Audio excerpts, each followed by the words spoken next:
Okay, here we go. Everybody ready? Okay.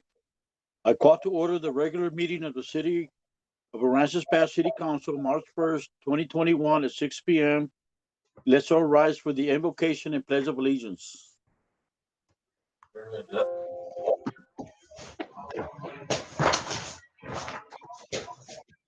Thank you, Father, for this day that you've given us, my Father. First of all, thank you, my Father, for helping us get through this week that we had just last week or week before, Lord, and how you protected us and our city employees, my Father, our first responders, all those that were out there, my Father, responding to different calls that came in. We thank you, my Father, for your blessings, my Father, for seeing us through one more time a dramatic event in Aransas Pass. I pray, my Father, that you guide us as a city council and our city manager, our department heads, that we do the right thing for our residents, my Father, that we make the right decisions, my Father, that will benefit the residents of Aransas Pass. This we ask in Jesus' name. Amen. Amen. I pledge allegiance To the Flag of of the United United States of States of America, America and and to to the the republic for which it stands, one one nation. nation, under God, under God, indivisible, with indivisible, liberty and justice for justice all. for all.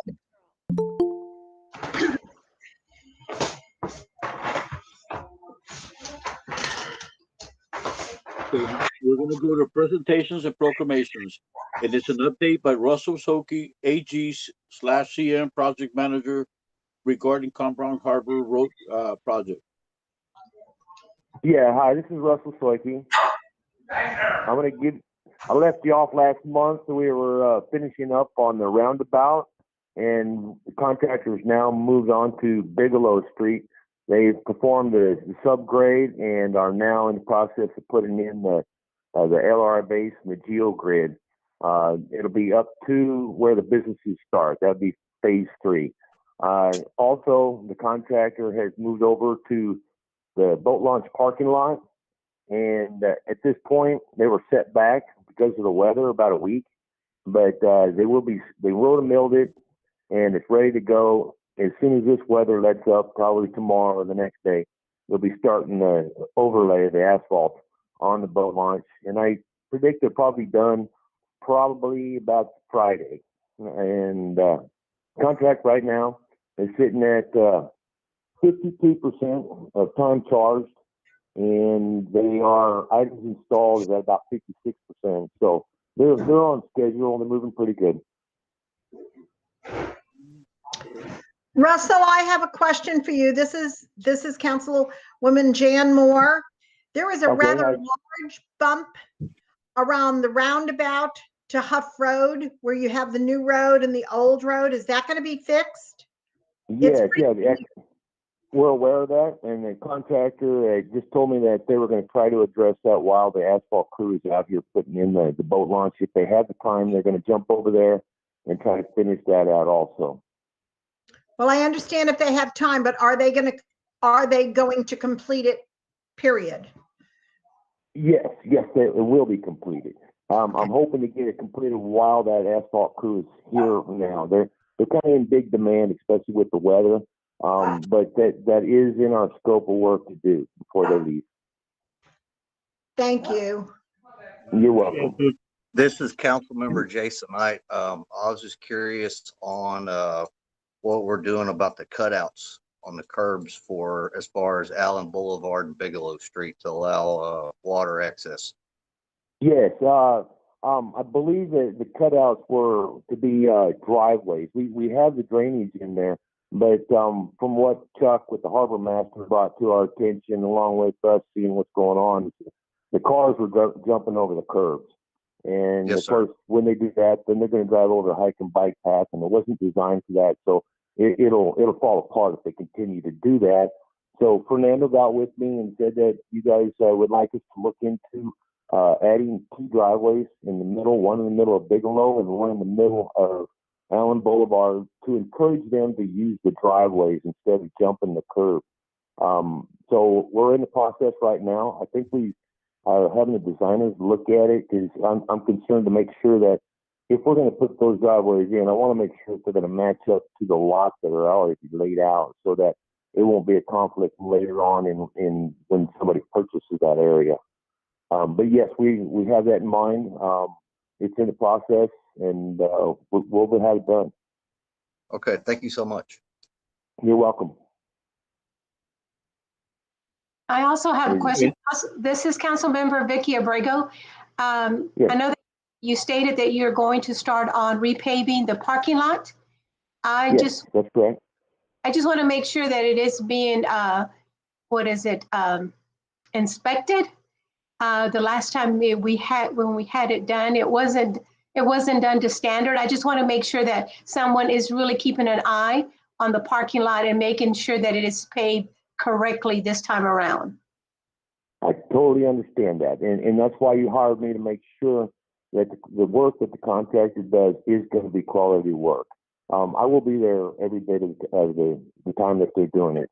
I've had much experience with laying asphalt, and we've already examined the areas to see if there's any failures in pavement that we might have to address.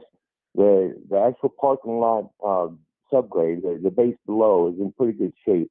From what we've seen, yes, the asphalt that was placed at a previous time was very poor, and I can assure you that's not going to be the case this time. It's going to be a good quality job. I have pride in my work, and I believe Haas Anderson does too. Thank you. Appreciate that. You're welcome. Any other questions?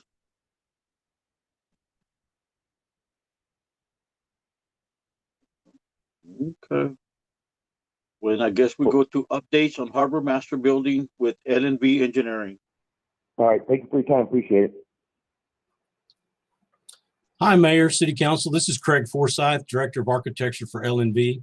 Things are going really well with the Harbor Master project. The contractors made quite a bit of progress. The building is dried in. We've got all the exterior doors in place. All of the metal framing is up, and they have started to do some of the drywall work.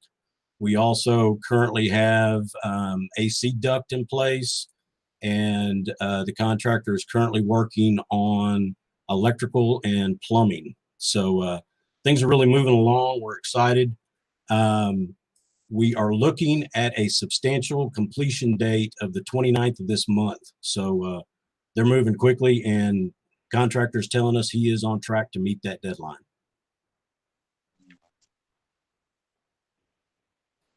Any questions?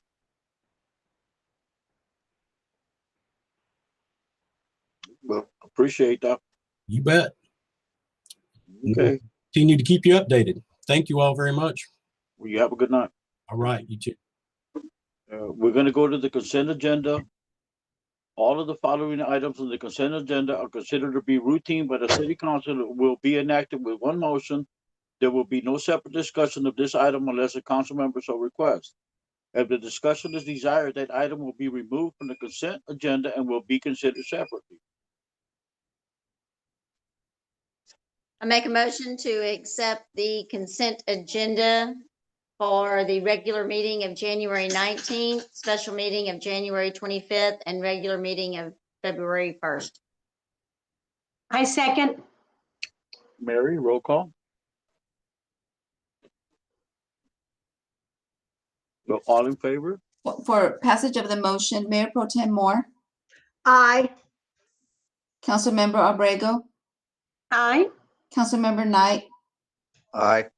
and Councilmember Scruggs. Aye. The motion passes.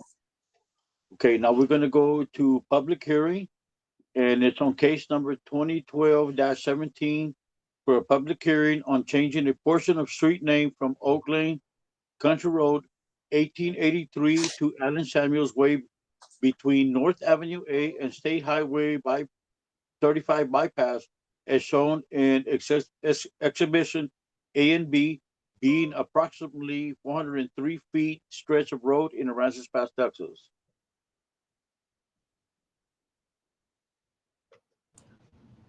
This is Jose, city planner for Aransas Pass. This is a case for street renaming of a portion, and it is supposed to be designated to be Allen Samuels Way. The original name is the Oak Lane, which is also County Road 1838. This falls between the 35 Highway and Avenue A, and it faces the Allen Samuels dealership. And so I guess you are familiar with this application. And so Mr. Bill Denton, who is the general manager for the company, requested for this application. I think maybe he's on the line. Are you on the line, Mr. Bill Denton? I am, yes, sir. Yeah, so I would like you to give a little bit of your portion of this application for the council to hear. Mhm. Okay, very well. Thank you very much, Mr. Mayor and Council, Chief, and Mr. Edwards. I appreciate the opportunity to be here with you this evening. This is a project that we started about 12 months ago, prior to Mr. Samuel's passing. Since the early 1960s, Mr. Samuels entered the car business and bought his first dealership in 1983. And since 1983, his focus has been on community involvement, specifically supporting the youth and the communities in which we have dealerships. And we've been in the coastal bend in San Patricio and Nueces counties since the early 90s. As you recall, we had a Chevrolet store over on Crosstown, and we're heavily involved in the communities there and on this side of the bridge. And then when we built the dealership in late 2012, became immediately involved and have, just to give you one example, for the annual San Patricio and Aransas County Junior Livestock Show, that a lot of kids that come out of AP and Rockport and Portland, we have contributed almost right at $1 million back to the youth of the community, sponsoring countless youth events, civic events, participations. And I did this because I wanted Mr. Samuels and Mr. Samuels' name to be able to honor him and keep him at the forefront of our mind, because the philosophy that and the culture that he created for community service and community involvement is extremely important. And I wanted people that when they saw his name, that's what they would remember of him, was his immense level of community involvement. So if you have any questions, I'm happy to answer to the best of my ability. Thank you. Thank you. This application was heard by the Planning and Zoning Commission, and the vote was unanimous, 8 in favor and 0 in opposition. Therefore, they recommend that City Council approve this application. Thank you. Any questions? I have a question for Gary or Roxanne. I was just curious on it. I had read when this came about that parts of the criteria to have a name or a street named after someone here is that they had to have had a major impact on the community, as well as being a resident of Aransas Pass. This is Gary. Jose, I know you've looked into this, and as far as having a major impact on the community, I don't think there's a question there. Jose, as the resident issue has that come up? I know I've attended the planning and zoning meetings, and that has not been discussed. Have you looked into that? Jose? No, we have not discussed that, but it's one of the criteria that we need to look at and consider. It's up to the council to decide each impact, but it's not an automatic requirement that if you are not a resident, you can be. Okay. That's a good point, and that is, it's up to the council if they want to make exceptions as far as the different criteria go. But certainly the impact on the community is unquestioned. But yeah, that's a good point, Councilman Knight. But the council can override that if they wish. Okay. All right. I just want to just be clear on that, that if I wasn't sure if we could override that or not. I just want to make sure what's something set in stone and we're like, well, let's look this way and the other way. So I appreciate it. I do know firsthand the generous donations that Alan Samuels has given to our youth, our community over the years. It's been a tremendous amount of volunteer work from his company, and the generous donations that he's made has been overwhelming to our community. I do know that he has a home between Aransas Pass and Rockport. I don't believe it's in the city limits, but he does have a home in the area very close to Aransas Pass. Yeah, it's in Bahia Bay, I think. Which is our ETJ. It is in our ETJ. Okay. So, and Mr. Samuels, I agree with you, Carrie. Mr. Samuels has done amazing things for this community and the surrounding communities. There's no doubt about that. Oh, I can agree with that also.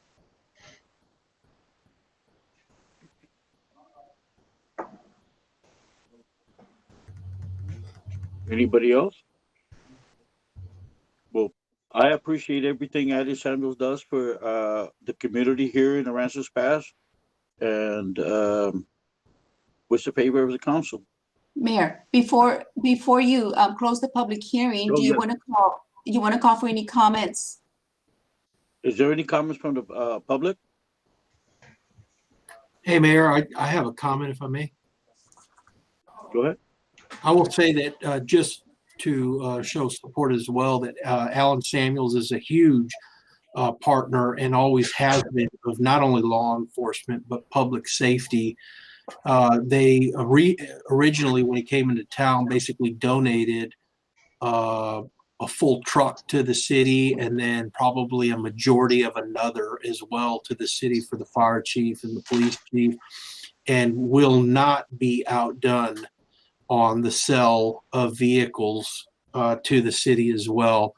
And I believe he sells vehicles to the city at a loss just to maintain that business. So huge partner of public safety, and I wish there was more that we could do in honor of Mr. Samuels and Alan Samuels dealership.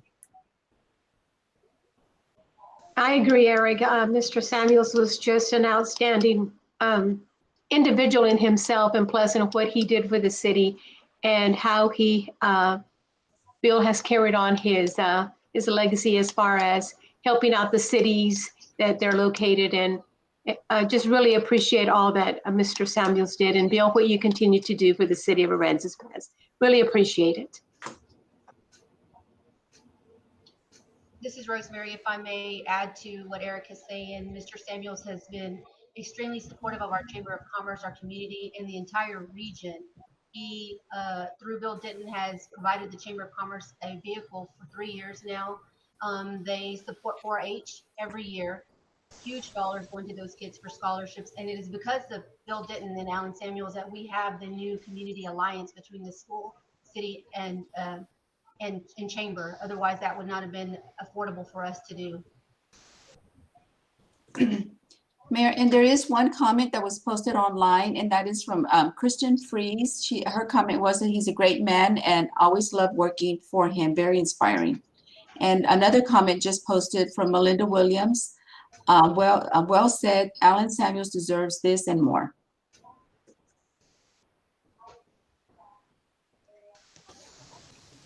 Any other comments? Well, I'll consider this public hearing closed. Now we're going to go to consider an act on approving an ordinance amending a portion of street name to change from Oak Lane, County Road 1883 to Alan Samuels Way between North Avenue A and State Highway 35 bypass is shown in exhibit A and B, being approximately 403 feet stretch of road in Aransas Pass, Texas. I make a motion. Go ahead, Carrie. I make a motion to approve an ordinance amending a portion of street name to change from Oak Lane, County Road 1883 to Allen Samuels Way between North Avenue A and State Highway 35 bypass, as shown in Exhibit A and B, being approximately 403 feet stretch of road in Aransas Pass. I'll second. Okay, really come. Okay, for passage of the motion, Mayor Pro Tem Moore, Aye. Councilmember Abrego, Aye. Councilmember Knight, Aye. and Councilmember Scruggs. Aye. The item passes. And thank you for everything you do, Bill. I appreciate it. Thank you, sir. Thank you. Thank Thank you. Thank you all very much. Sure. Emotional time, yes. Thank you, Bill. Okay, now we're gonna go to open public hearing on case number 2012-18 on amending a portion street name. Oh, no, 2012-19. Okay, timeout. I lost it here. Okay, yeah, it's just 6-2, case number 2012-18. Public hearing on amending a portion of street name to change from Allen Boulevard to Bill Haynes Way at the intersection of Turnbull Avenue and Allen Boulevard up to the south of Camp Brown Harbor parking lot, as shown in Exhibit A and B, being approximately 2,421.3 feet stretch of road in Aransas Pass, Texas. Yes, this is a similar street renaming case, and it's located at the Camp Brown Harbor, also part of the new construction with the asphalt. And currently, that portion is Allen Boulevard, and the request is to change it to Bill Haynes Way. Police Chief is the one who pushed for this, and he's with us. He can talk more about this request. Police Chief? Thank you, Jose. So, council, some of you were on the council, I believe, maybe just one of you. I can't remember. Back when this came up. On PNZ? No, council, on the city council, back when Bill Haynes was still alive. This was a symbolic thing that Sylvia Carrillo had brought before the council, unveiling the renaming of Allen Boulevard or a portion thereof to Bill Haynes Way. Now, during that time, there was discussion on where Allen Boulevard got its name, and there was nobody that was able to speak to that. But since this went to P&Z, it's my understanding that the daughter of Allen Boulevard, where it was named after, has come forward and spoken about why it was named. And I did listen to that P&Z meeting, and I find it compelling to keep the name as Allen Boulevard. Now, again, this was a symbolic notion, and it was primarily given to Bill Haynes when he was dying from cancer after having served for the city in various capacities. And he was also very big on photography.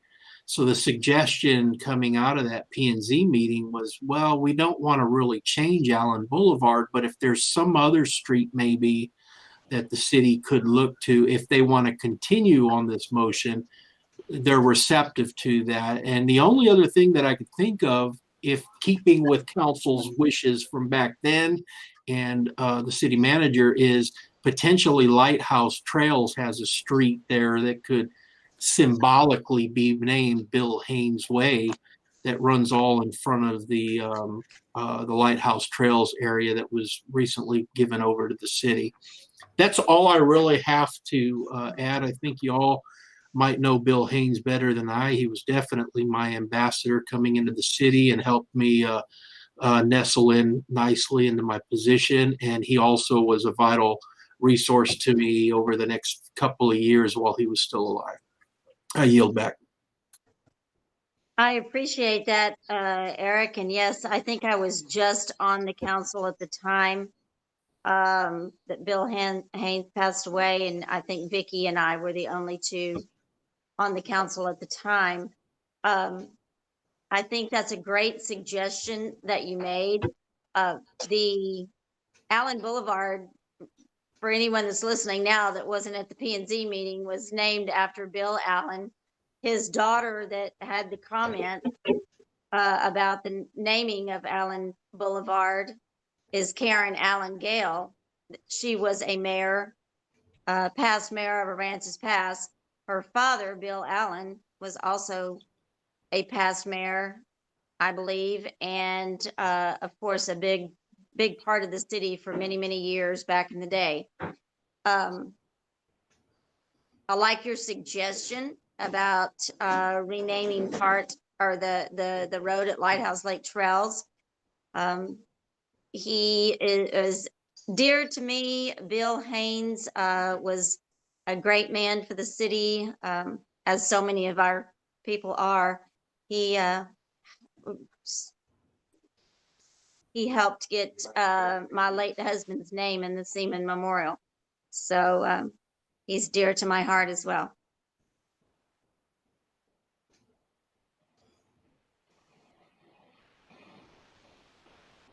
Any public here?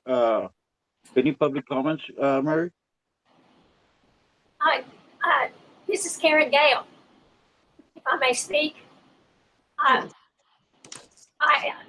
have to say that Chief Matrix stole my thunder. I was ready to make the whole presentation to the council that I had made to the Planning and Zoning Commission, and which I did supply to the city. It may or may not have landed in your packets. I thank you very much, Chief, for your change in your suggestion.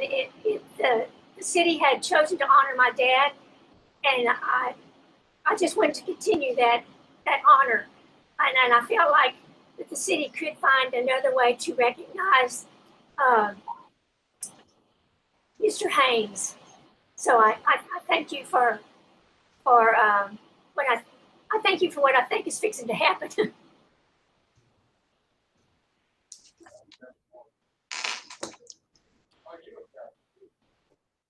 Well, I know that Mr. Allen was a very, a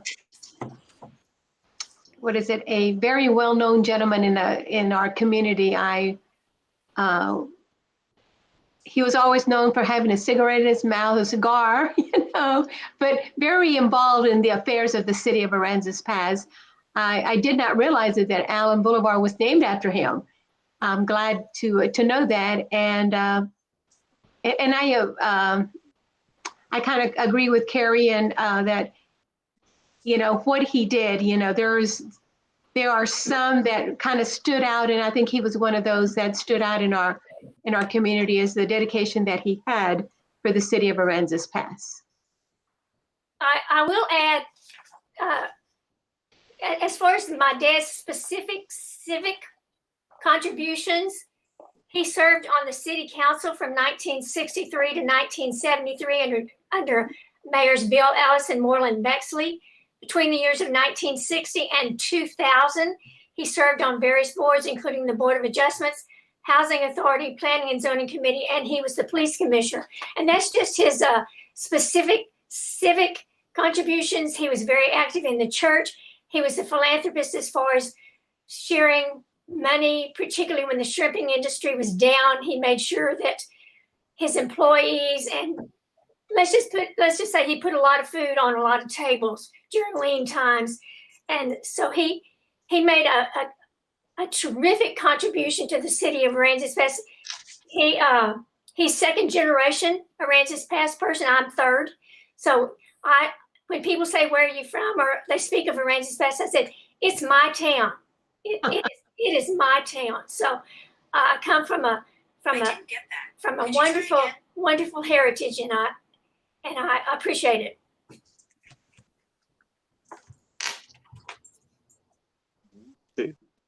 Any other comments or questions?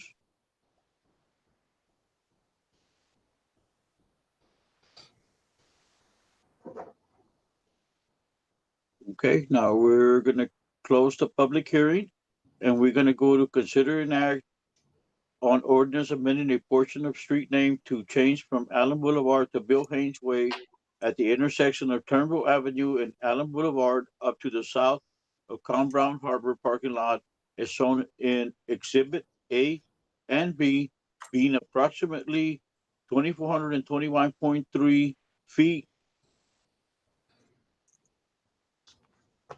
stretch of a road in Aransas Pass, Texas. Yeah.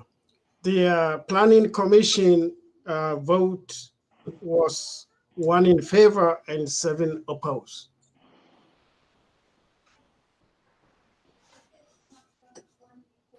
Okay. So Roxanne, I have a question for you. And I don't know how everybody feels, but I feel that we're going to vote the same way, that we're not going to approve changing Allen Boulevard. So we vote no. And does this come back at the next council meeting so that we can rename a street at Lighthouse Trails? Because I think that's a brilliant idea. Or can we just do it now?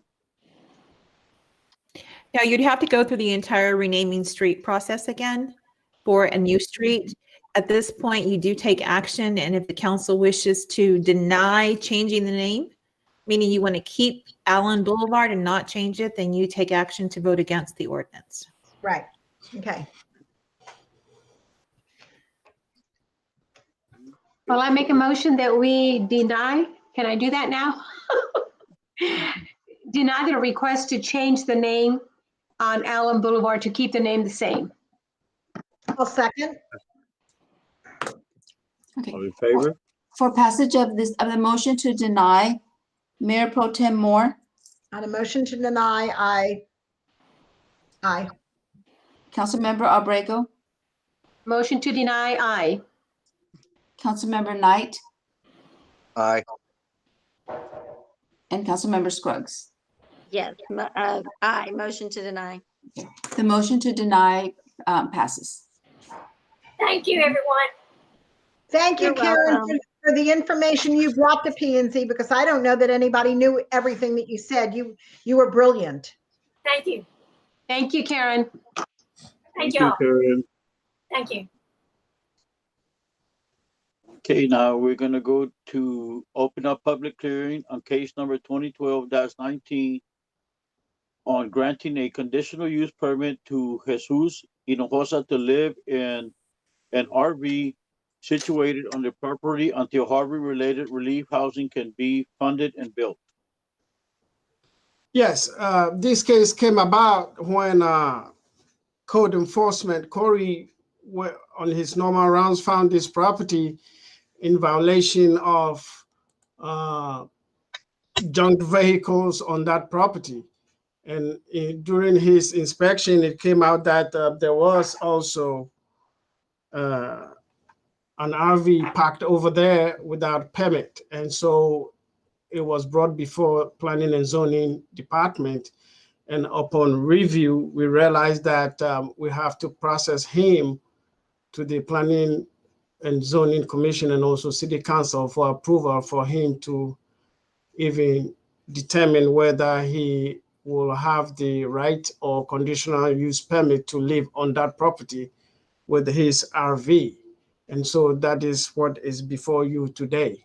And Planning and Zoning Commission voted on the case, and it was only 3 in favor and 5 in opposed to his conditional use permit to have the RV, for him to live in the RV until he gets a proper housing type on the property to live on.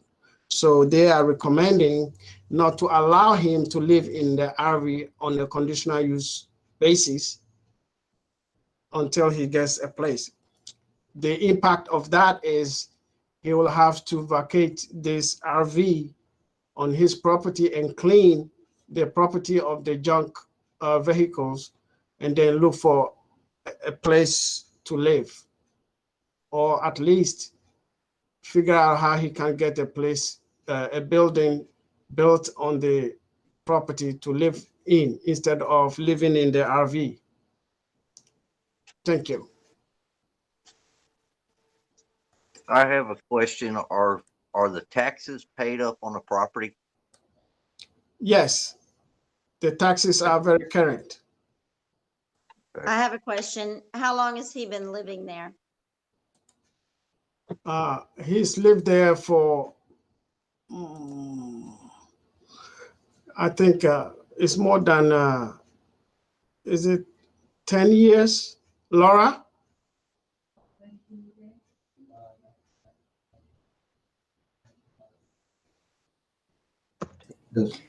He moved onto the property in 1993.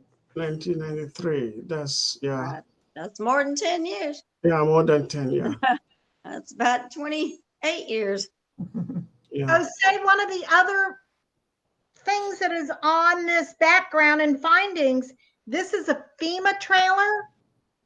Yes, that is a FEMA trailer that when it got, there was a structure on there before, and it was destroyed. So he took that out and requested FEMA for an RV, and that was when the RV was brought in by FEMA. Am I wrong in thinking that all the FEMA trailers were supposed to be removed already? That FEMA requirement is technically not closed yet. You're asking about the Harvey related FEMA provision. Yeah, it's not, the state has not closed that yet. Okay, so when they close it, they're going to come take the trailer from Mr. Hinosa, correct? It is given, if it is given to him as of right, so he owns it now. It was not a lease from FEMA, so he now owns the RV. So if he moves the RV from the property, he owns it and he can take it to wherever he wants. I get that. I don't know whether you are asking of ownership of the RV or having the authority to put the RV on the property. No, I was asking her ownership of the RV. Yeah, he owns it. Well, could we make a suggestion that he move the RV to a regular RV park? There are a lot of lower end RV parks that he could move to. Yeah, that issue came up at the P&Z, and he is not in favor of that suggestion. He wants to live by himself. He doesn't want to live in, he thinks living in that type of park is not his lifestyle. He wants to be by himself and alone. And so if the council will consider that, he will be appreciative of that. Yep, but the question is he on the list for them to come build the house for him? Or we have looked into that options, and currently there isn't any active NGOs that have a place or a list for him to kind of get a new home for him. So it's currently on a limbo right now. Does the property have water and sewer on it right now? My question. There's water, right? Laura, water, sewer. Is it septic? We have water and sewer. He has water and sewer? Water and electricity. Just water and electricity, and it has septic. Septic, okay, yeah, that's what it is. Septic. Has the property been inspected to see if the RV is actually using the septic tank?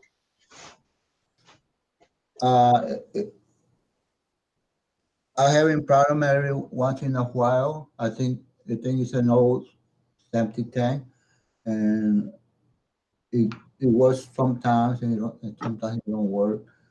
I'm fixing to rent a portable toilet. Mm. So,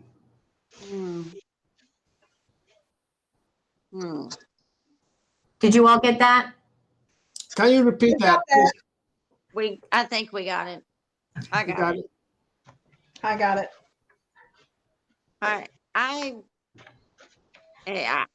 The man has lived on this piece of property since 1993. He owns this piece of property. He is current on his taxes. I agree that the property needs to be cleaned up. It is pretty well hidden, but that is not an excuse for the condition of the property. I'm not sure. I mean, do we have other residential homes or areas within the city with no sewer? I mean, I'm not sure that. Yeah, there are certain areas that don't have sewer within the city.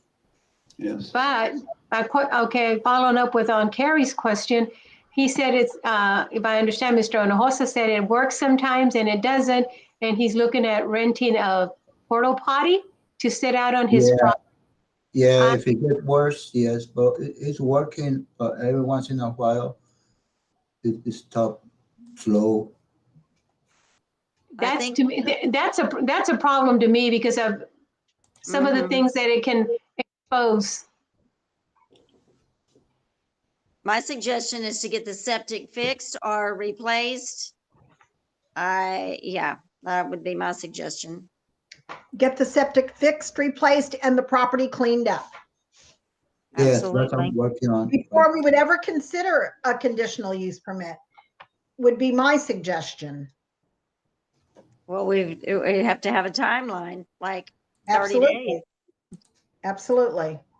Yes, and I agree on it cleaned up because back in the day, the city spent a fortune buying up as much of that property as they could for hopes of future development. So anything down there would have to be cleaned up, in my opinion.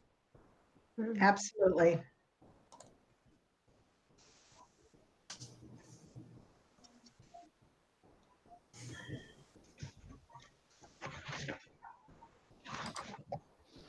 Any comments from the public? Not from the public, but Jose, could you tell us again what P&Z did on this? Approved it or rejected it or what? The P&Z voted to reject it. The only 3 were in favor to allow the conditional use permit, and 5 opposed. So currently, the recommendation is to reject the conditional use permit. Okay, thank you.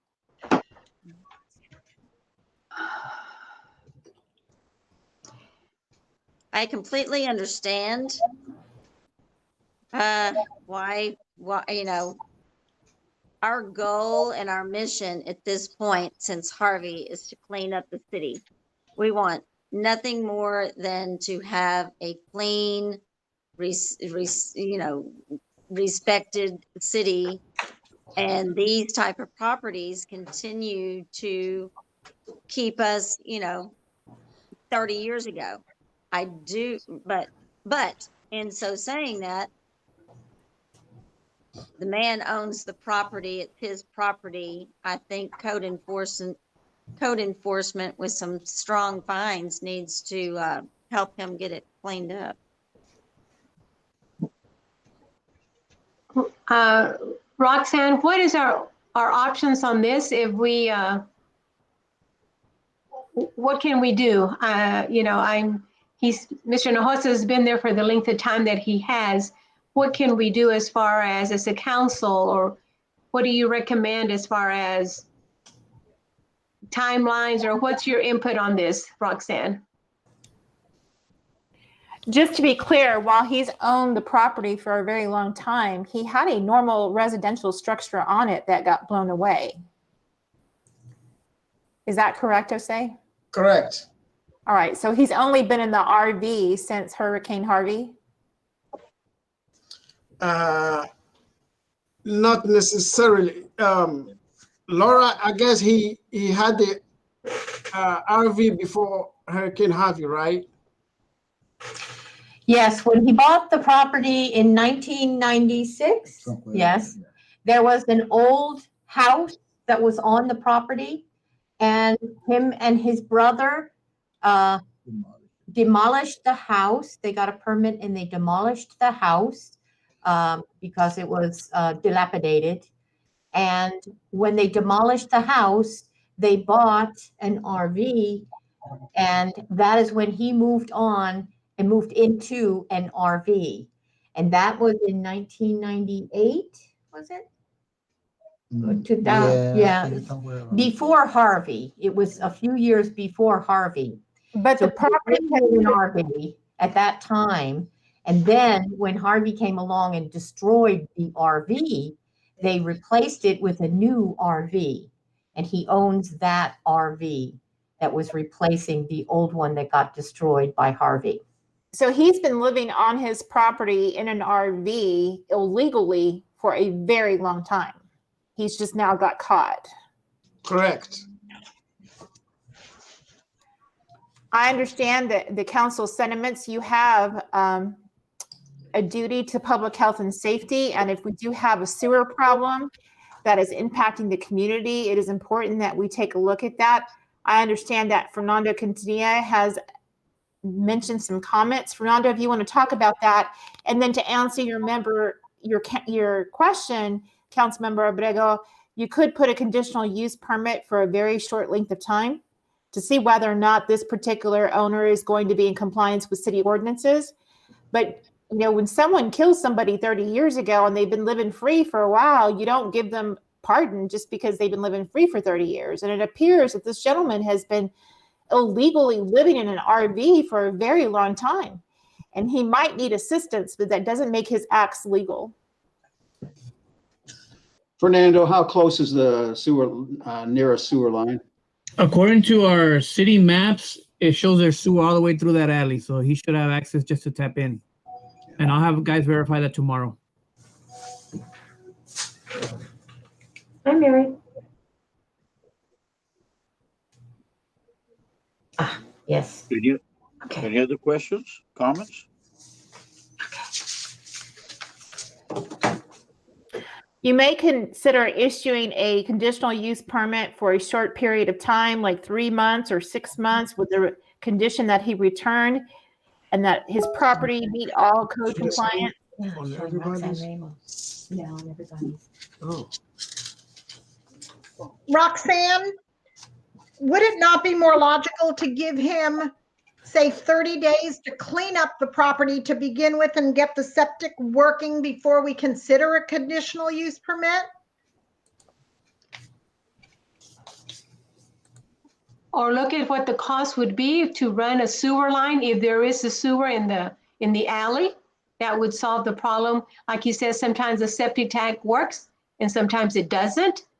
If we can get public works to work. My feeling on this is, I don't know how the rest of the council feels, is to give him I don't know, is to table this request until we can get a lot of the questions answered, as far as, is there a sewer readily available to his property, and just to kind of looking at that. That's just my feeling. I agree with Fernando, that. Fernando, did you say there is a sewer in the alley? Yeah, it shows right now there's an 8-inch sewer line there. So it would just be a matter of him paying his tapping fees, and it can be tapped immediately. I'll have the guys go out and verify that line tomorrow morning. Okay. So maybe tabling this is the right answer until we find out if the sewer line is there. That's a great suggestion, Vicky. I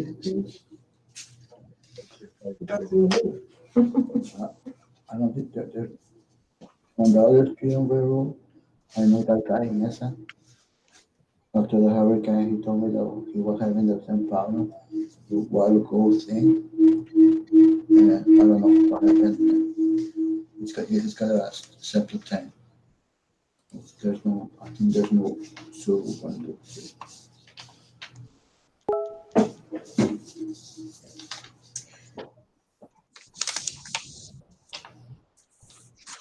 Okay, favorite, any more comments or questions? Any public comments, Mary?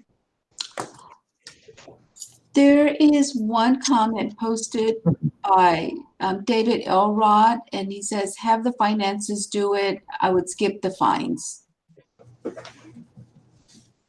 Anything else?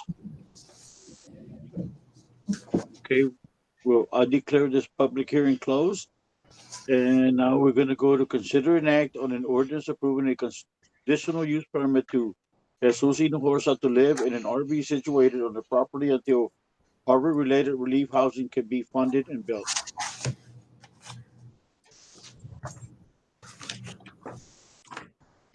Well, I make a motion that we table this until we get more information as far as the fees and verifying that there is a sewer line close by, and just kind of get a little bit more information before we can proceed with this.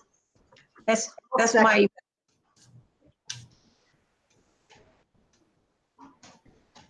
Do I hear a second? I'll second that. All in favor? Okay, for passage of the motion to table, Mayor Pro Tem Moore. Wait a minute, Roxanne has something to say. Roxanne, go ahead. Thank you. Mr. Hinojosa, Yes. I'm the city attorney and the city prosecutor. You appear to have numerous code enforcement violations on your property.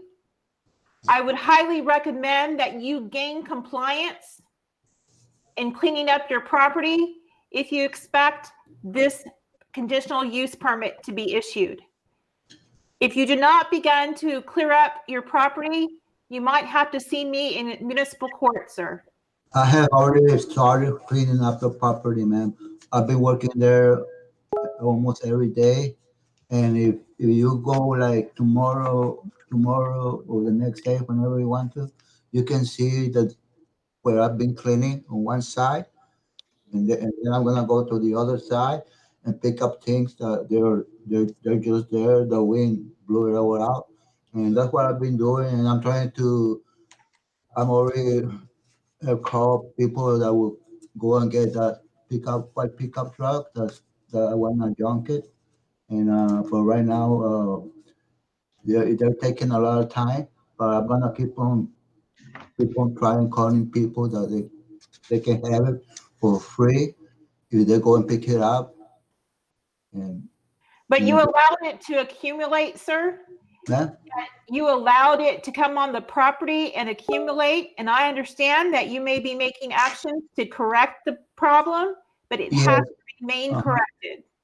Yes, ma'am. You as soon as you get there, you notice about a half a yard I've been cleaning with the branches. All those branches have been coming down. I cut them, the big ones, and just give the one in between.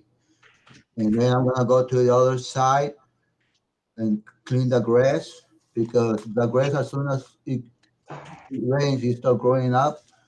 And right now they're all dry because of the freeze. That's the place that I'm gonna, as soon as I finish on that side, I'm gonna go to the other side and clean up. Mr. Hinojosa, do you have any raw sewage on the property right now? What? Raw sewage. You have raw sewage on the property right now. Raw sewage. You know. Like the pipes? Yeah. No, they're all plastic. No. The sewage. Is it stinky? Oh, no. No, you won't find nothing like that.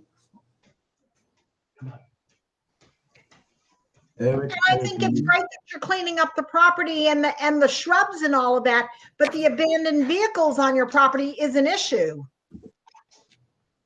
She wants you to get the vehicles off the property. That's what I'm gonna do. I just told you the white truck.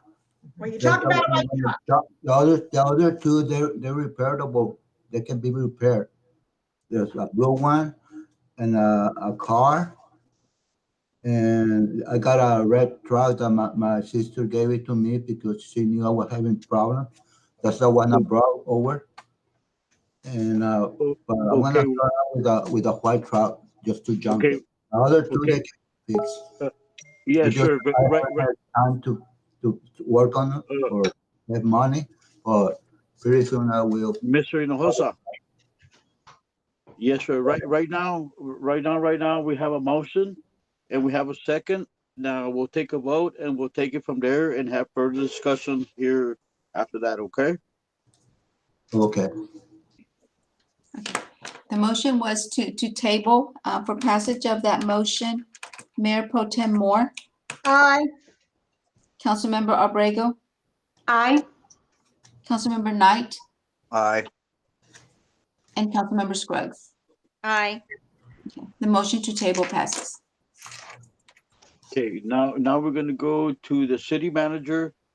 Order by the mayor approving the Shrimpery event to be held June 11th-13th, 2021 with carnival on June 10th, 2021, subject to governor's executive order GA-28 with action by the council supporting mayoral order. Well, Mr. Mayor and Council, this is required, as you stated there, Mayor. This is COVID related, requires the mayor to approve such events, such large events. So by doing so, we did something similar for the fireworks. You're simply allowing the event to move forward and the mayor to move forward with approving that.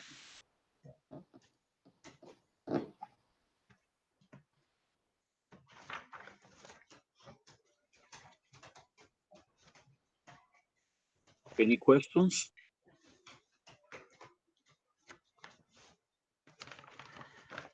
So what's the favor of the council? I have a question on this. I noticed that you have on here, and I guess a question for Rosemary. How are you going to monitor the required 6-foot distance between each person in the shrimpery?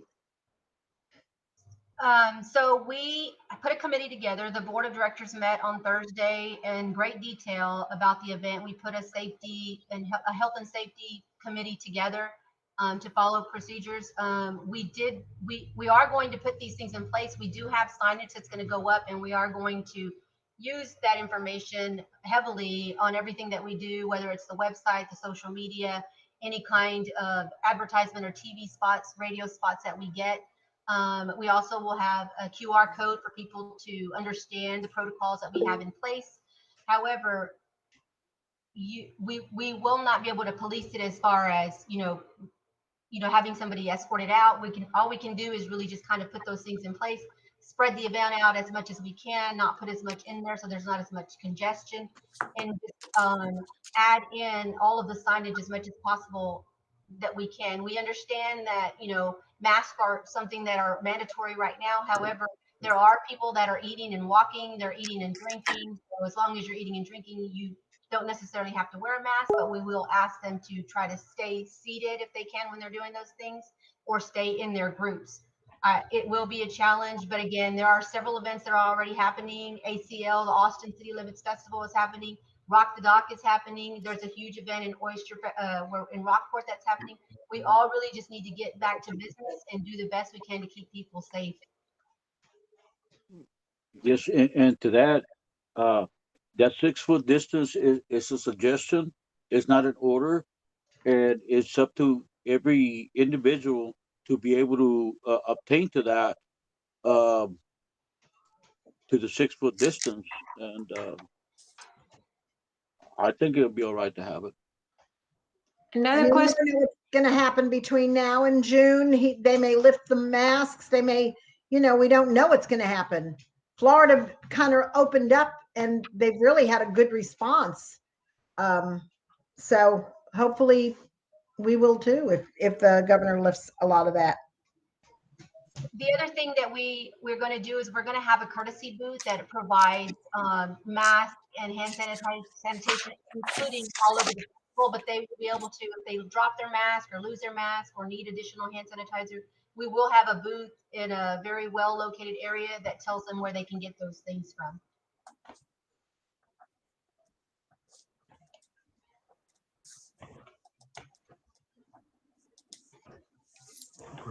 I agree. I think it's time. I mean, I would hope that our citizens and our visitors got the memo that we are, trying to live our lives in a much safer manner these days. I would certainly hope that everyone would practice all of the precautions necessary to keep themselves and others around them safe. In addition, the school district has offered some kind of spray that they spray. I don't know, Kara, are you on here? That they spray things to sanitize when events are over. Can you elaborate on that, please? Yes, I'm here. Can you hear me? Yes. Yes.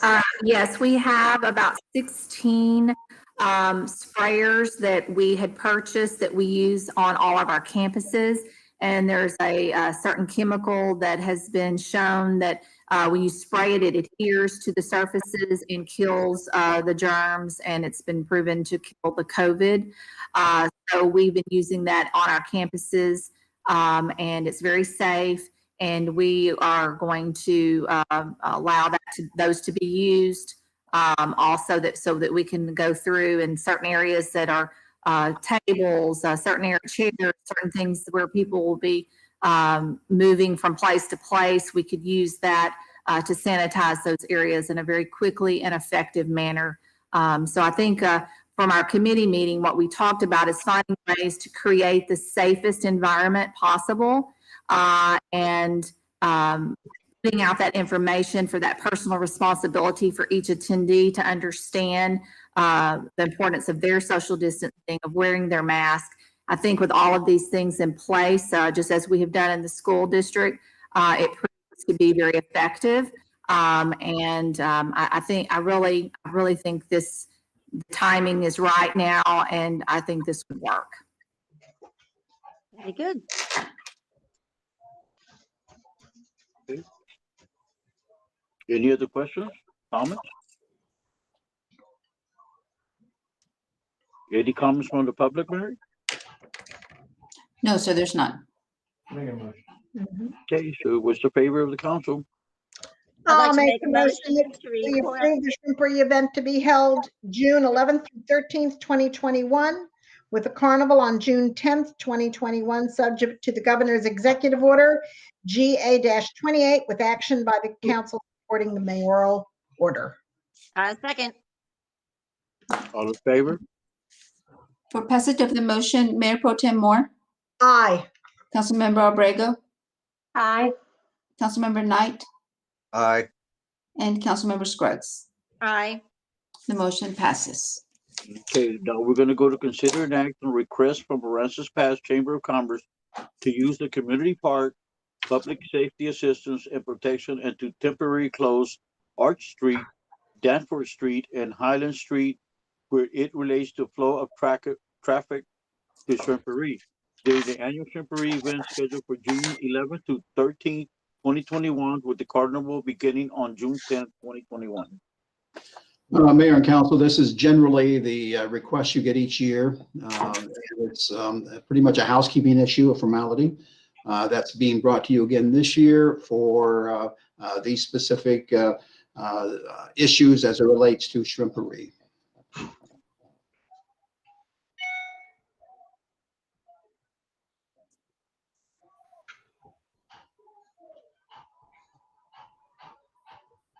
Any questions or comments? Mayor, Any public comments, Mary? Go ahead. this is just a customary and standard request by the chamber each and every year. So it works into our public safety design for traffic, ingress, egress. So if we're having shrimpery, I just would love to see that this gets approved. Mhm.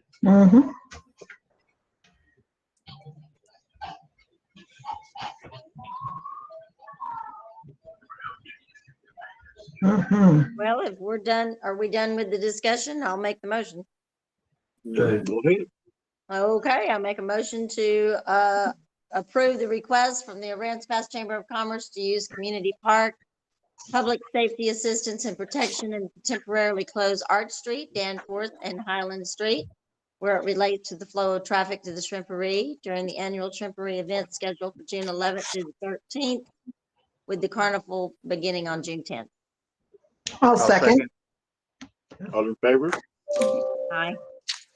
For passage of the motion, Mayor Pro Tem Moore, Aye. Councilmember Abrego, Aye. Councilmember Knight, Aye. and Councilmember Scruggs. Aye. The item Okay, passes. now we're gonna go to consider an act on awarding request for qualifications for a water and wastewater study to lowest bidder, new gen strategies and solutions for a cost not to exceed $25,000.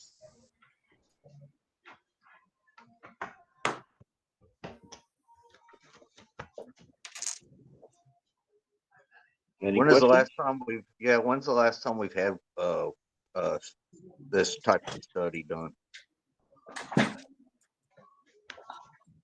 Your I can't microphone, hear you. Gary. It may help if I unmute.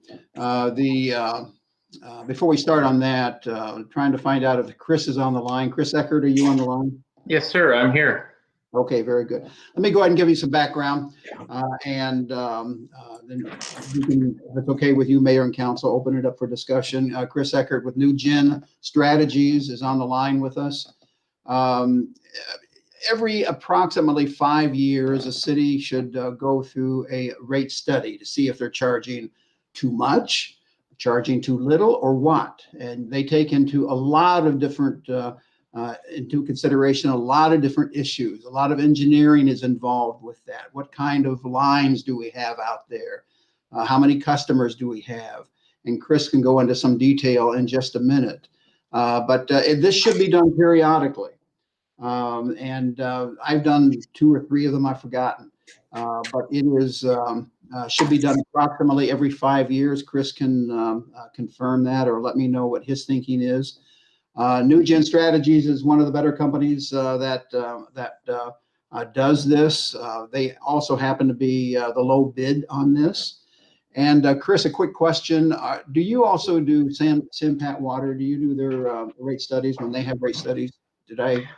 Sandpack, they do theirs internally. We consult with them as needed. I just spoke with them a couple of weeks ago. We do work with a number of other entities in the area.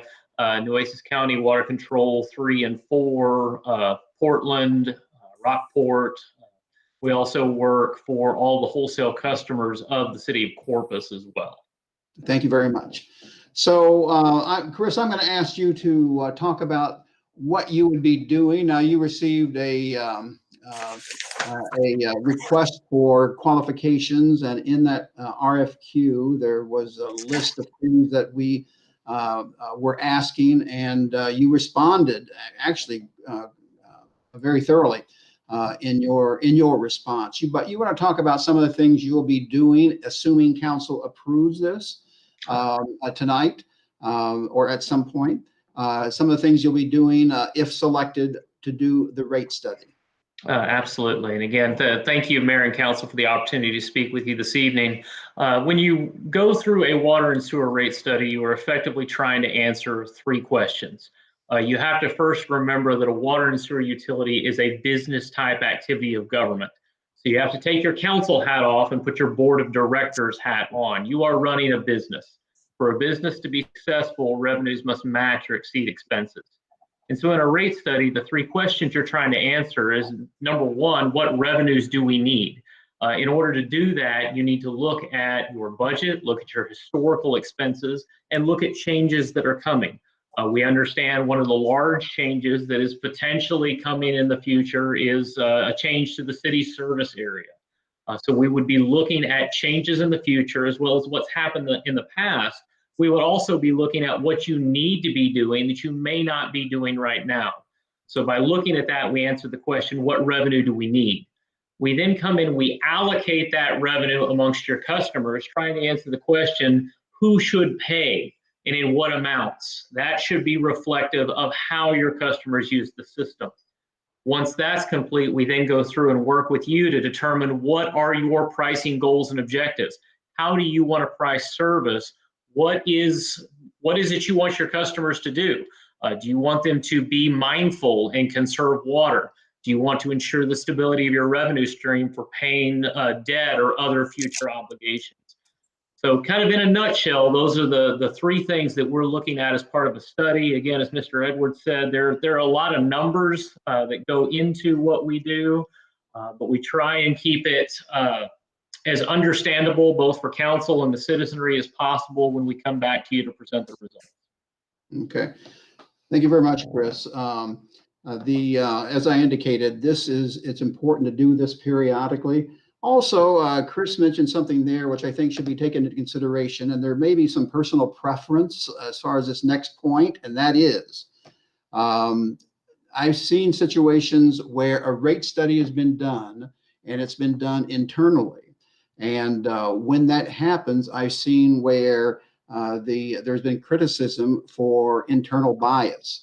All the more reason, in my opinion, this is my opinion, but I've seen other cities do this also, that it needs to be an outside firm to have complete objectivity with this particular, and it's important to have objectivity with this particular effort as far as a rate study goes, and with a firm that has done this extensively. And the other firms that we looked at, they also have extensive experience. Newgen also has that experience. They happen to be the low bidder. But that objectivity is so important in something that we will be getting questions on, without a doubt. We'll be getting questions on through this long process. It's a multi-month process. So that's something to keep in mind also.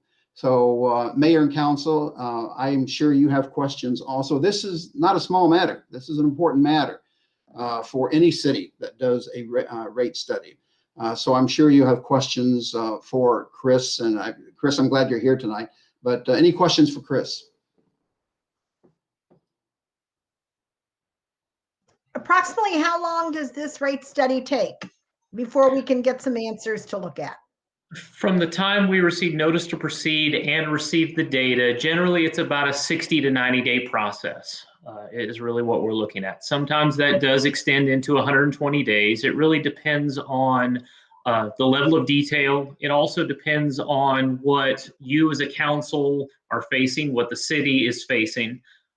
So we can flex that a little bit. If that's too quick, we can certainly extend that, or we can try and complete it as timely as possible as council desires.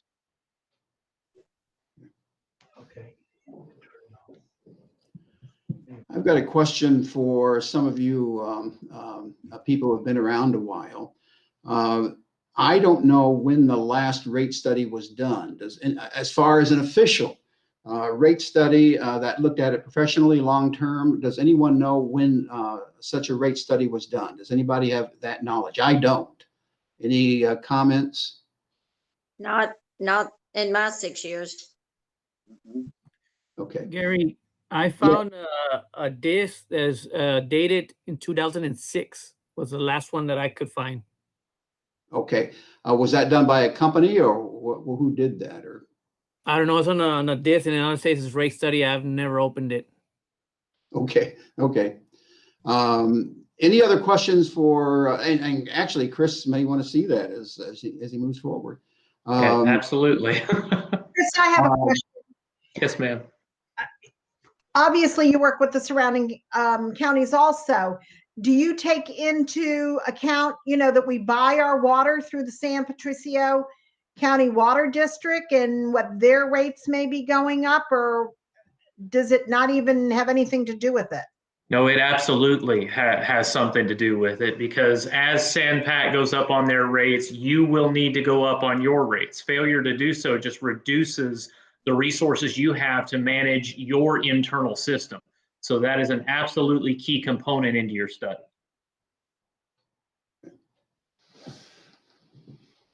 Mayor, if I may ask, are there any other questions, if I may ask, Mayor? Yeah, go ahead. Any other questions?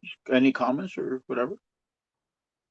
I guess the funds for the payment was coming out of the utility bill, correct? Or utility fund? I'm not sure I heard that. I apologize. Not sure I heard that. I was just gonna say, I guess the payment for the study will come straight out of the utility fund, correct? Normally it would, and I'm assuming it would in this particular case. Sandra, I don't know if you're on the line. I thought I saw your name earlier, but normally it would come from the utility fund. That would be correct. That is Sandra, correct, Gary. Okay, very good. And I have one last question. With the recent weather and stuff like that, how does that impact a rate study? That is a very good question. It's been interesting. We do go back and look at historical data as we try to project normal consumption going forward. Obviously, with the impact of COVID and how that has impacted how consumption has occurred, as well as the impact of just a couple weeks ago, when we look at the weather and the winter weather. When we go in to look at your historical data and project that forward, we try and go through a process called normalization. We want to go through and pick a period that represents, quote, normal weather. Well, anybody that has ever lived in Texas longer than 5 minutes knows we don't have normal weather here. We go back as far as we can to try and find something as close to normal, but that's also why when we deliver a rate study to you, one of the things we're going to tell you is, as part of your annual budgeting process, you have to monitor this. You have to look at the assumptions we've made and see how actual performance has been compared to those assumptions. Looking at rates is not a one-time activity. Looking at pricing is a consistent annual activity. And so while we will try and get as close to normal and give you the best estimate we can, this is going to require monitoring going forward as well. If I could just highlight that comment, it's not unlike a pay study where that has to be updated and monitored so it doesn't sit on the shelf and collect dust. And same thing with a rate study, a utility rate study. That has to be the Bible for the utility department in many ways. And we anticipate it will be. And with the people we have in there now, they will make sure that is the case. So that's a good point, Chris. Thank you. Are there any, Gary, are there any grants that you know of that could help us with this? As far as the fee for this, we will look into that and see if that's a possibility. And we'll talk with Chris about that also. But offhand, I don't know of any. I've never had a grant pay for it, but that and a dime won't get you a cup of coffee. There may be some out there that I'll talk with Chris about to see if that's something we can pursue. Thank you. I appreciate that question. Thank you. Any other questions or comments?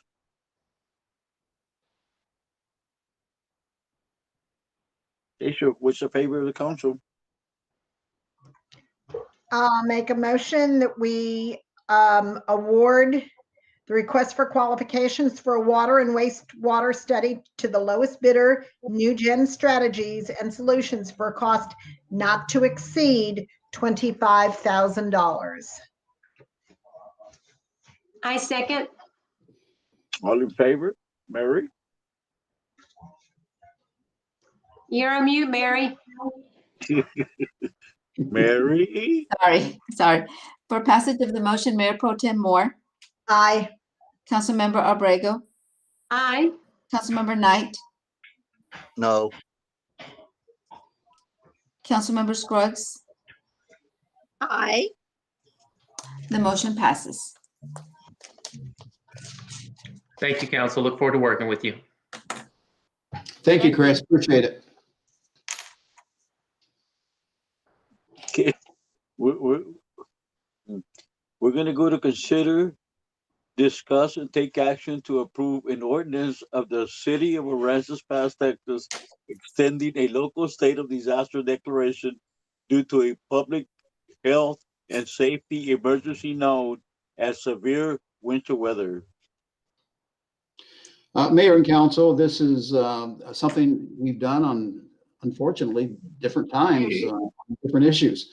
And this is for 14 days, simply an extension, pretty much a housekeeping issue once again, but requesting that it be extended for 14 days, the mayoral declaration.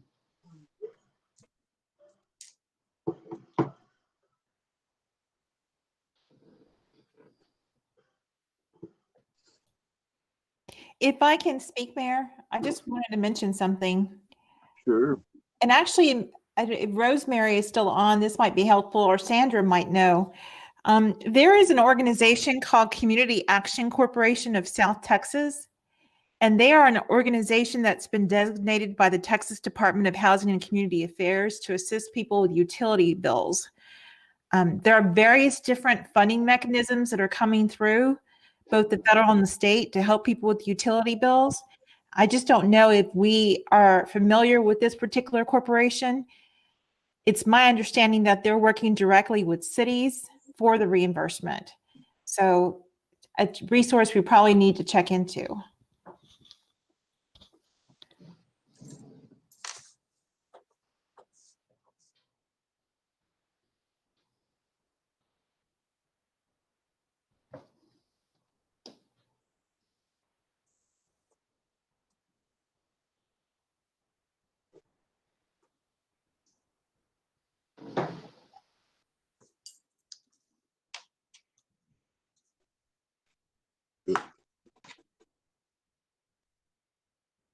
All right, go for that.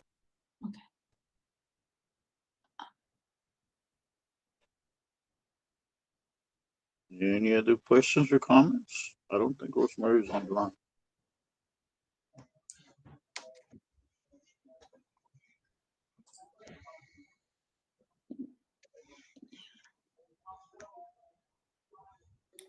Anybody got any questions or comments? Okay. Any comments from the public, Mary? No, there's no comments posted. Okay, so what's the favor of the council?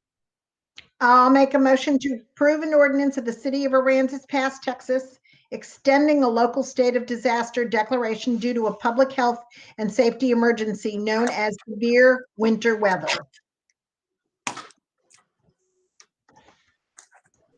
I second. All in favor? Mary? For passage of the motion, Mayor Pro Tem Moore, Aye. Councilmember Abrego, Aye. Councilmember Knight, Aye. and Councilmember Scruggs. Aye. The motion passes. Okay, now we're gonna go to Development Services, which is consider an act on awarding requests for proposals for the use of the softball field complex to Roland Peña beginning March 1st, 2021 through December 4th, 2021. Good evening, Mayor and Council. We went out for bids for this, like we do every year.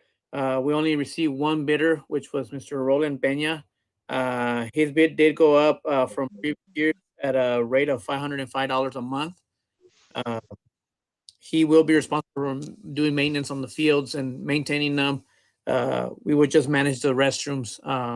I know with this freeze, we had some damage out there. We've had the staff working on it, and it should be available to start going by next week.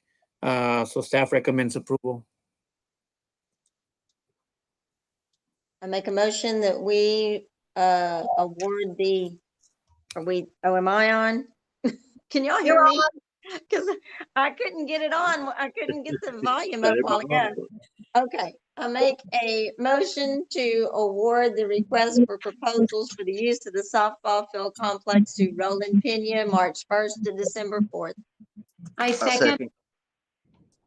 Okay, All in for favor? passage of the motion, Can y'all hear me, council? Can y'all hear me? Mayor, this is Hello? Roxanne. May I speak? Yes, we hear Hello? you. You've heard Roland? me. This is Roxanne. May I speak, Mayor? Yes, go ahead. Thank you, Mayor. Recently, the Supreme Court issued a case involving parks where it was extremely important for the city to make sure that those who rent or lease our parks name the city as an additional insured, because if they don't, the city has no immunity. So before we allow them to start using this field, we've got to make sure and verify that the leasee has got insurance that names the city as a third-party insured to protect it in case anyone gets hurt during the use of their lease. Roxanne, this is Councilmember Moore. Rock the Dock is on city property, and that has always been from day one. We have to have their insurance and name the city as an additional insured. It's always So I think this needs to be the same way. So Fernando, has this been verified? No, since we haven't signed that contract yet, once it is approved tonight, we will get the insurance before we can sign the contracts. Is Roland on the line right now? I think he is. Yeah, I'm online. I'm listening to y'all. Can you hear me, Carrie? Yes. Yeah, I was sitting there trying to say something before. Yeah, everything's gonna stay the same as we've been doing it for the last 15 years or whatever, how long we had it. We did the same thing during before Harvey, and then they shut us down for whatever period of time. How long it's been? The storm's been. We are going to follow all the governor's guidelines and stuff like that. I'm going to require them to wear masks out there, and we're going to try to do what we can to stay within the guidelines of that part. And as far as the insurance and stuff like that, I think the lady who was just speaking that, I didn't get her name. We do put the city as a third party or whatever it is, whatever insurance is required. We've been following that. That's why I didn't start it last year, because the insurance is very high, and there was a possibility of being canceled the activities because of the COVID. But it seems like this year we're on a better rebound, so we see how that holds up.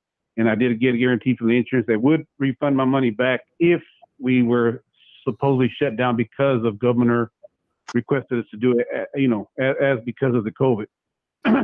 So as far as that, go ahead. Yes, sir. This is Roxanne. I'm the city attorney. The last year insurance that we saw that you have expired in January of 2021. Yes, it's for 1 year. I get it for 1 year, and as soon as I already made up the contracts already, not contract, but the proposal already has been sent back to me and everything. It's already been approved and everything. I do have insurance. I am in the Mississippi River right now on the boat right now. When I get in, I'll be flying in Wednesday. I'm going to look at the fields to see what we have to do. And once I'm ready to start, I'll sign the contract and I'll have the insurance in hand. As far as, all that stuff, that's not a problem. I've never had a problem with that. And then making the payment, whatever, that's good. I'd like to see if we can start it on the 15th. That way it gives me time to do something to the fields. The fields are really they're way out of hand right now. I mean, it's covered with grass, all the dirt. I'm going to go there and till everything up. Then I'm going to have to drag and rake all the grass out of the field. I was going to see if I can get some kind of help to maintain them from the start.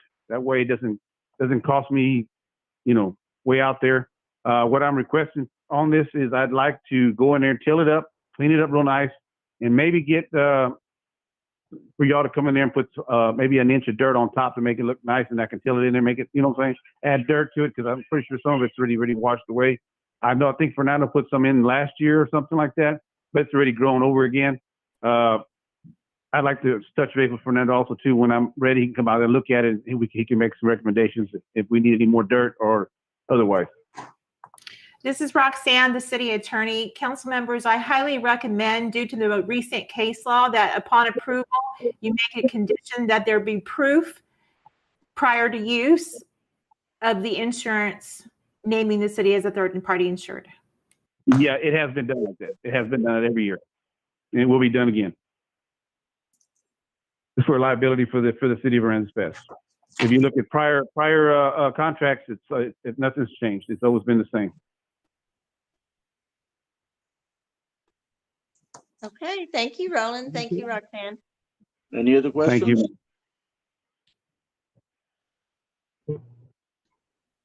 Okay, favor. That'd be all. Fair. Thank you very much, Council and Mayor, for the opportunity to speak here. Thank you.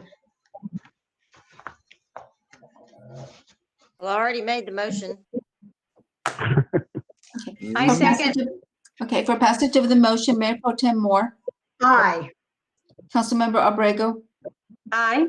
Councilmember Knight, Aye. and Councilmember Scruggs. Aye. The item passes. Now we're gonna go to public safety, which is consider an act on approving the police chief to enter into an assessed forfeiture agreement between the Aransas Pass Police Department and the Aransas County Attorney's Office. Thank you, Mayor and Council.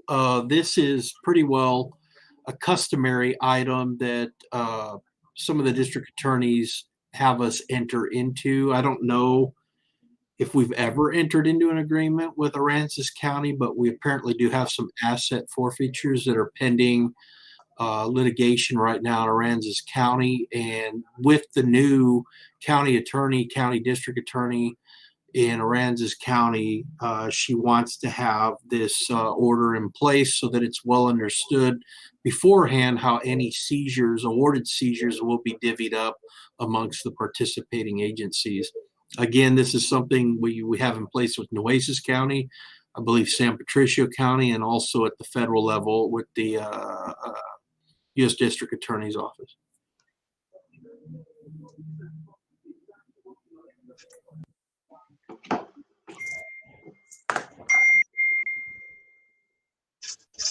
Any questions or comments?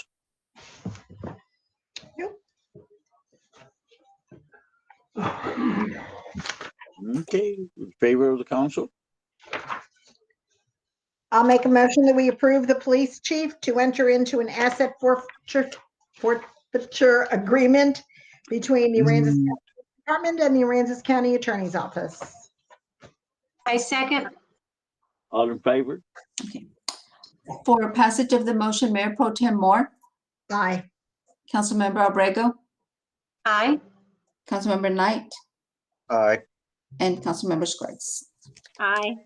The item passes. Okay, now we're gonna go to citizen comments. Citizen comments are intended for the matter that is not scheduled on the agenda. Please limit your comments to 3 minutes and state your name and address for the record. Be advised that the Texas Open Meeting Act prohibits the city council from responding and discussing your comments. The law authorizes the following: make a statement of factual information, recite existing policies, advise that this subject may be placed on the agenda for a subsequent meeting. And Mayor, there's no comments posted online. Mary, there is a comment from the chief that someone on the phone wants to talk. Okay. Chief, I believe that was from the prior agenda item, and he did get to speak. Yeah. Okay. Okay, so then we're okay, right? Yes. Okay, we're gonna go to city council staff announcements, which is an update on sidewalk extension grant. Eric Blanchard, the police chief. Yes, sir. Mayor, thank you, and council. I had shared this information with Gary, and he suggested that I share it directly with y'all. There's no guarantees right now. I just want y'all to understand what I was working on, and Fernando has been a great help in this as well, because I needed detailed numbers, which he was able to provide. This is also something that Gary and I, when we had a meeting with TxDOT a year, maybe a little longer ago, we brought up with Robert Isasi and his crew in Corpus during that meeting, and we had to put it off. And so I've had it just sitting there ticking away to this time right now. And that what this is when TxDOT redid the right-of-way and everything on Wheeler, they created a sidewalk there, but they never took the sidewalk all the way down to Walmart and Lowe's. It kind of just ends at Gillespie. And so I've always had concerns about our pedestrian traffic, and some even handicap trying to get to Walmart, and they're having to either go in grass, and you can see the foot traffic there, or they got to go in the roadway. So I've kept this on the radar, and working with Gary and Fernando, we're able to get this grant pushed through.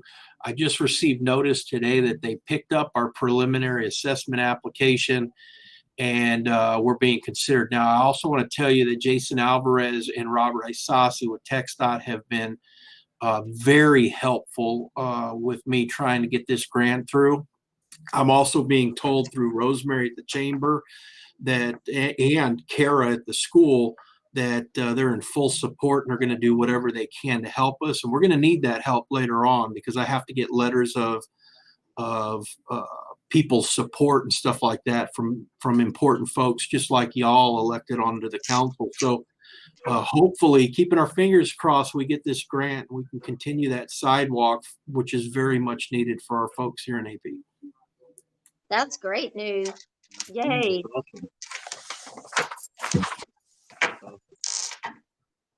Okay, Gary?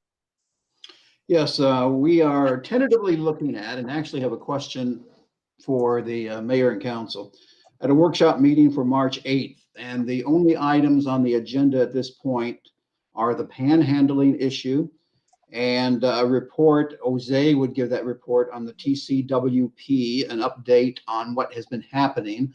I've been attending those meetings. There have been things happening. I want to report to you at some point on what is going on as they prepare to give us some guidelines for RV parks. Is their whole purpose.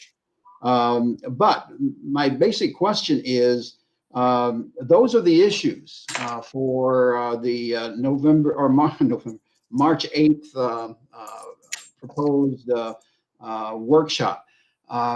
We could wait if you want to wait on that issue, if there's no need for the panhandling at this time. And the report, of course, could wait and give you guys a break, a Monday break, if you would like that. Or we can go ahead. I see heads shaking yes already. Or we can move forward and have that on the 8th, undoubtedly, without question. Or we'll be adding to that, but I can't tell you that for certain. But generally, the list grows as we get closer to a workshop date. So what's your pleasure? Do you want to do it on the 8th, or you want to hold off until we get some more issues? Gary, I will not be in town at 5:30 that night. We'll be attending our daughter's anniversary dinner. We don't get back till about 6:30. And so I could not participate. Me either. I'd say we wait with this two on there. We just push it back. I say Okay. we wait. That's wonderful. Thank you very much. We'll come back to you with another date. Appreciate it, and that makes sense because this list is going to grow of issues as time continues here. So that's what we need. Thank you very much, Mayor and Council. Okay, now we're going to go into executive session, section 551.072, deliberation regarding real property related to property ID 36455, lots 17-20, block 589, 0.409 acres of City of Aransas Pass, San Patricio County, Texas, and section 551.071 of the Texas Open Meeting Act, to meet with the attorney to seek legal advice on a matter in which the duty of the attorney to the city council under the Texas disciplinary rules of professional conduct of the State Bar of Texas clearly conflicts with the Texas Open Meeting Act relating to Compound Harbor Bulkhead Repair Project.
Okay.